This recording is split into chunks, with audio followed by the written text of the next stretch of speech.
বাংলা টাইগার্সের সাথে যোগ দিয়েছেন ফাস্ট বোলার আলী খান। বেড়েছে দলের শক্তি। টরন্টো ন্যাশনালসের সাথে ম্যাচের আগের দিন নেট প্র্যাকটিস করেছে দল। সাকিব থাকলেও ছিলেন না শরীফুল। দলের বোলিং কোচ ইয়াসিন আরাফাত জানিয়েছেন দলের বর্তমান অবস্থা। কানাডা থেকে অর্ণব বাপির পাঠানো রিপোর্ট। গ্লোবাল টি-20 লিগে বাংলা টাইগার্স নিজেদের তৃতীয় ম্যাচে মাঠে নামছে। প্রতিপক্ষ টরন্টো ন্যাশনালস। এই ম্যাচের আগের দিন গোটা দল কিন্তু নেটে ছিল। যেরকম আছে সাকিব আল হাসান, সেরকম দলের অন্যান্য ক্রিকেটাররাও কিন্তু হালকা একটু ট্রেনিং করে নেটে ব্যাটিং বোলিং প্র্যাকটিস করেছে। তবে শরীফুল অনুশীলন করেনি। দলের সাথে যোগ দিয়েছে আরেক ফাস্ট বোলার আলী খান। সেই নিয়েই বাংলা টাইগার্সের বোলিং কোচ ইয়াসিন আরাফাতের কাছ থেকে শুনবো দলের অবস্থাটা। বোলিং ডিপার্টমেন্ট কিছুটা হলেও তো স্ট্রং হয়েছে, তাই তো? হ্যাঁ, অবভিয়াসলি কিছুটা আমাদের ল্যাকিং ছিল, বাট আলী খান যোগ দেওয়াতে আমাদের বোলিং ইউনিটটা অনেক স্ট্রং হয়েছে। হোপফুলি আমরা কালকে সেটা মাঠে প্রতিফলন দেখতে পারবেন সবাই।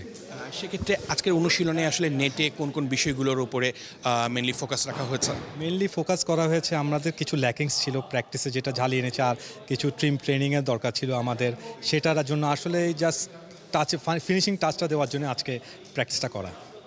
সেক্ষেত্রে আলী খানকে আবার নতুন করে দলের সঙ্গে আনা, সব কিছু মিলিয়ে টিম ম্যানেজমেন্ট বা টিম ওনারের পক্ষ থেকে এই দলটার জন্য কতটুকু সাপোর্ট দেওয়া হয়?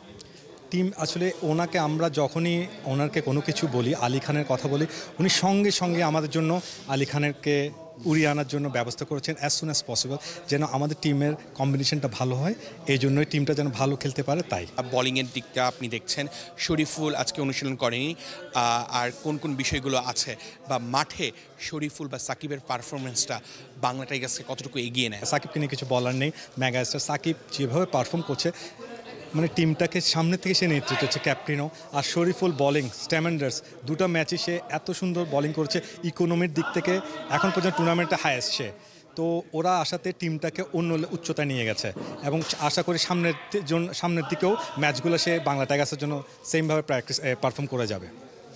অবশ্যই বাংলা টাইগার্সের বোলিং ইউনিটের শক্তি বেড়েছে, সেই সাথে কিন্তু প্রয়োজন অন্তত টপ অর্ডার। বাংলা টাইগার্সের টপ অর্ডার কিন্তু গেল 2 ম্যাচে রান পায়নি। বিশেষ করে গুরবাজকে কিন্তু জ্বলে উঠতে হবে। সাকিবকেও কিন্তু বল হাতে যতটা ভালো পারফরমেন্স করতে দেখা গেছে, ব্যাট হাতে ততটা নয়। সাকিব রানে ফিরবে সেরকমটা প্রত্যাশা সবার। অর্ণব বাপি, 71, টরন্টো, কানাডা।